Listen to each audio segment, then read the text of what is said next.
my colleague, Miss Esme, to discuss the next few slides. Esme? Okay, thank you so much, Noreen. So this slide right here came from the Swiss Import Export Promotions Group, wherein this is a SITEM warehouse, SITEM workshop initiative. And you can see that if we really want to compete in the digital space, as mentioned by Noreen earlier, branding is essential. Creative industries require the power of stories and narrative to build a compelling brand. And where fashion is concerned, this is all rooted in our Philippine narrative. So in fashion, provenance or where a product comes from adds strength to the brand. If Italy has their fashion heritage with the silks and tailoring, China has their narrative on silk and other products. What is the Philippine narrative? As you can see here, we can definitely be the fresh, sustainable narrative as this fashion industry would want to have a more value-added future in terms of the global fashion industry. Next slide, please.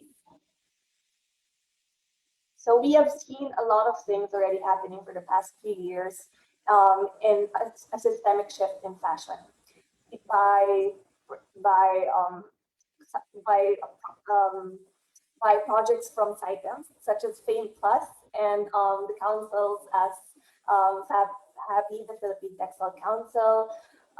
We've seen that there is a call and challenge to everyone involved to identify what is the future of Philippine fashion.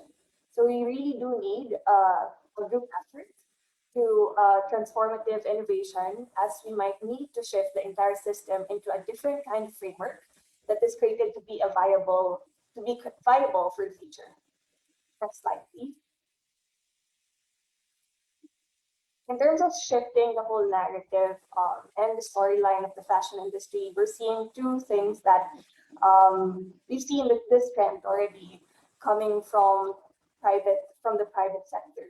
First is a green and cultural revolution through sustainable fashion growth and a more digital and savvy Filipino brands in terms of contemporary fashion growth.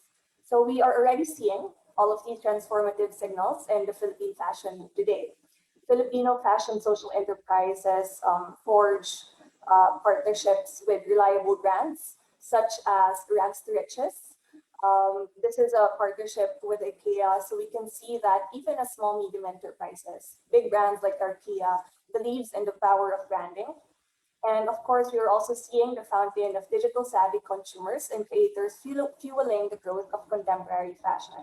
So as mentioned by Maureen earlier, it's all about going digital, and seeing the pandemic, through the pandemic, we've seen brands such as Plains and Prints and even small medium enterprises making the most out of selling live on Lazada or even on Facebook.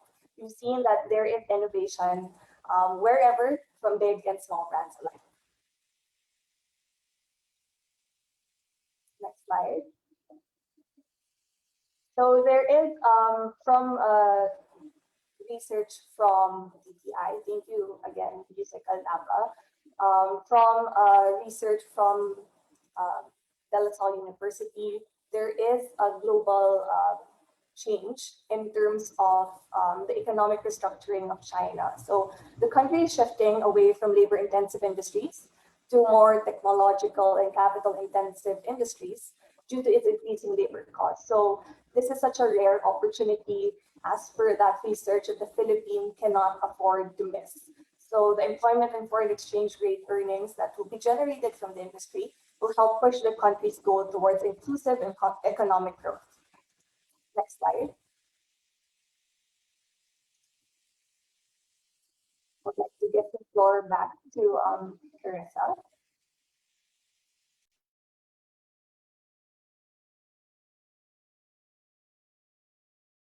Going to be discussing a brief history of our Philippine textile